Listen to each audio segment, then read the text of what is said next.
মারা দেওয়ার পরে এইভাবে কোরআন দান করে এবং বিভিন্ন মাদ্রাসায় বিভিন্নভাবে সে মাদ্রাসা থেকে তার বাবার জন্য দোয়া চায়। তাহলে কালকে আমাদের ময়দানে বা আসরের ময়দানে তার বাবার তাদের নাজাতের ওসিলা হিসাবে পরিগণিত হয়। এই বাবা মা, এই মা আমাদের জন্য যে কত কষ্ট করে আসলে তোমরা ছোট মানুষ বুঝবা না।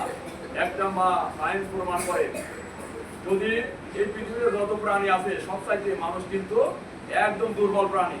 তুমি জানো একটা মুরগির বাচ্চা ডিম থেকে বুঝে বাড়ানোর পরে কিন্তু সে তার মার সাথে হারা চলাফেরা করতে পারে। একটা গাভীর বাছুর দেখা যাচ্ছে হওয়ার পরে 1 ঘন্টা পরেই কিন্তু সে লাফালাফি করতে পারে।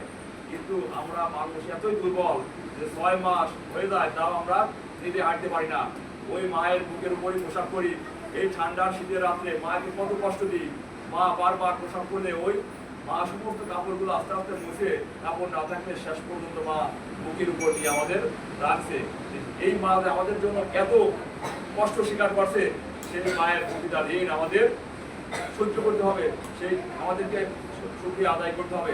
একটা সন্তানের একদিন মা বলতেছে, বাবারে তুমি আজকে আমার জন্য জিরে নিয়ে আসো, তারপর কাল বললে তুমি আমার জন্য আদা নিয়ে আসো।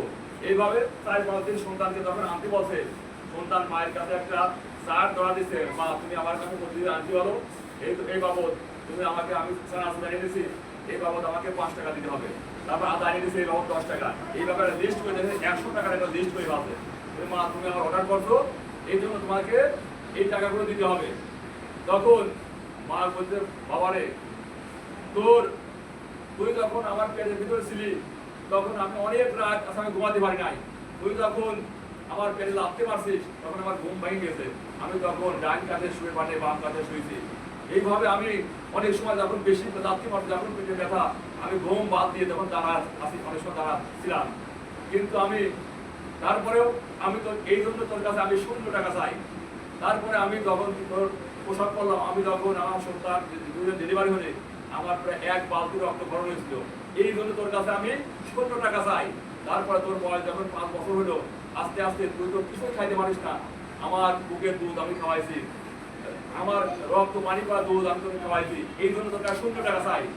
এরপরে 1 মাস 2 মাস 3 মাস শীতের রাত্রে তুই কতবার পোশাক করে দিছিস, সেই কাপড়গুলো আমি নিজে কি করছি, ওইগুলো আবার সকালবেলা কাঁদছি, আবার শুকায়া রাত করে শুকায় বালতিতে রাখছি। রাত্রে আমার এই সন্তান বারবার পোশাক করবি রে, এই জন্য তোর কাছে আমি 0 টাকা চাই। তারপর তোর বয়স যখন 3 মাস হয়ে গেছে, তারপরে তোর বিভিন্ন অসুখ, রাত্রে তোর যখন অসুখ হয় আমি তখন ঘুমাতাম না, এই জন্য তোর কাছে আমি 0 টাকা চাই। এইভাবে বাবা মা যখন তার এই যে ছেলে সন্তান মানুষ করার জন্য একটা ভাউচার দিলে, দেখে মায়ের ভাউচারে কত যোগ করে ছেলে যোগ করে দেখে 0 টাকা। আর সন্তান মায়ের জন্য অল্প কয়েকদিন কি আছে, এর জন্য সে ভাউচার দেওয়া হচ্ছে 100 টাকা। মা কোনোদিন ভাউচার সন্তানের জন্য ধরায় নাই। যে মা এত কষ্ট করে আমাদের জন্য, সেই মা কিন্তু কোনো ভাউচারের জন্য সব ভাউচারে সে 0 টাকা লাগছে। আর সন্তান কয়েকদিন বড় হওয়ার পরে মার জন্য ভাউচার করে মার জন্য কিষান আসর আনছে, এবার আদা আনছে, এই জন্য তার ভাউচারে 100 টাকা যোগ করে ফেলছে। কিন্তু মা কোনোদিন তার ভাউচারে যোগ করে নাই। সায়েন্স প্রমাণ করে একটা মানুষ যখন ব্যথা, সর্বোচ্চ ব্যথা সহ্য করতে পারে 37 দিন, এটা সায়েন্সের ভাষায় বলা হয়। কিন্তু একটা মা যখন নরমালি ডেলিভারি করে একটা বাচ্চা, তখন তার যে ব্যথা বা যে ব্যথা সহ্য করে তা হচ্ছে 45 দিনেরও কিছু বেশি। তা একটা স্বাভাবিক মানুষের যদি প্রয়োগ করা হয়, তার বৃষ্টি হাঁটতে একবারে ধরে যে রুলারতে পিছিয়ে দিয়ে যখন কষ্ট হয়, মা ওই ধরনের কষ্ট পায়। কিন্তু এত কষ্ট পাওয়ার পরেও মা কিন্তু যখন ওই সন্তানের পোশাক করার পর সন্তানের চেহারার দিকে যখন তাকায়, তখন মা কিন্তু আর ওই ব্যথা অনুভব করে না। সে তখন ব্যথাটা কি করে, সে ভুলে যায়। এই জন্য যে মা আমাদের জন্য এত আত্মত্যাগ করে, যে বাবা মা আমাদের এত আত্মত্যাগ করে, সেই বাবাদের জন্য আমাদের কি করতে হবে, সেই ধরনের গৌরব দেখাতে হবে। সেই ধরনের আমাদেরকে বড় হয়ে আমরা সন্তানকে যেন বৃদ্ধাশ্রম, বাবাকে যেন বৃদ্ধাশ্রমে না রাখি। কিছুদিন আগেও সেই কুমিল্লা একটা বস্তা বন্দি অবস্থায় সন্তানরা তার মাকে ফেলা রেখে গেছে। মা তাদের জন্য এত বোঝা হয়ে গেছে যে আপন সন্তান মাকে খাবার দিতে পারে না। 5 ভাই ওরা মাকে বস্তাবন্দি করে রাতের অন্ধকার নিয়ে যাবে রাখতে, পরবর্তী তাদের পোস্ট করে নেওয়া এই সন্তানরা এই কাজ করছে। তাহলে চিন্তা করো বৃদ্ধ বয়সে মা তাদের কাছে কত বোঝা হয়ে গেছে। যে সন্তান এই কাজ করছে, ওই সন্তান আল্লাহ জানে তাদের কি বিচার করবে আল্লাহ। এই জন্য আমাদের বাবা মার প্রতি আমাদের সবসময় সদা আচরণ করতে হবে। আমাদের নবী একদিন বসে আমি সাহাবীদের নিয়ে হঠাৎ করে যায় একদম বৃদ্ধ মানুষ চলে আসছে, আমাদের নবী উঠে ওখান থেকে দৌড়ানি শুরু করলো। সাহাবীরা তার নবীর পিছনে পিছনে দৌড়াইছে। কেন নবী দৌড়ায় কেন? এখন দেখা যায় একদম বৃদ্ধ মহিলা একটা ছিন্ন আমাদের নবী নবুয়াতের যে চাদরটা সঙ্গে সঙ্গে বিছাই দিল।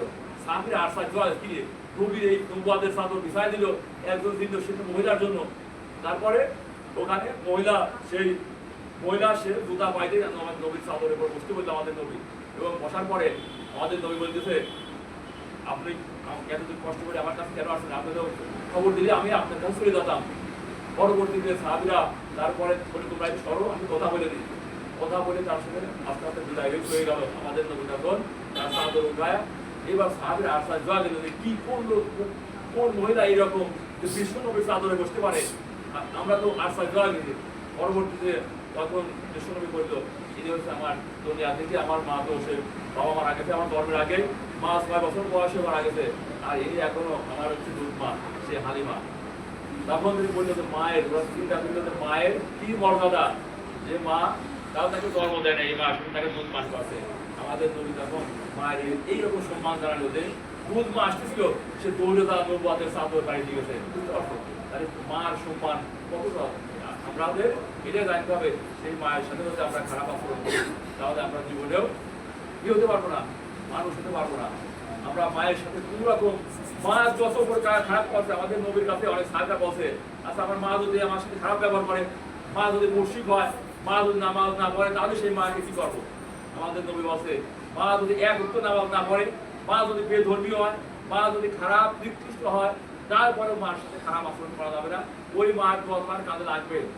চিন্তা করো তাহলে মায়ের দোয়া কেমন।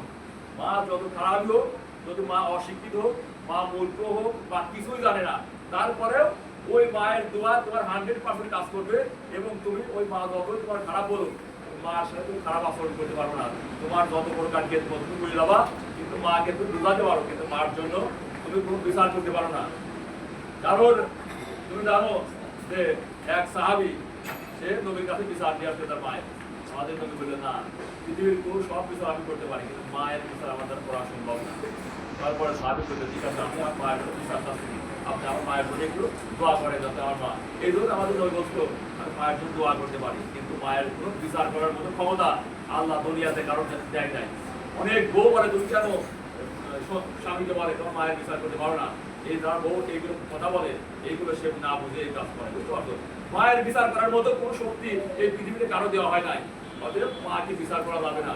মায়ের বিচার করতে সে তার হাত ভেঙে যাবে, তার হাতে এমন পছন্দ হবে পৃথিবীর কোনো ডাক্তার আর সারাতে পারবে না।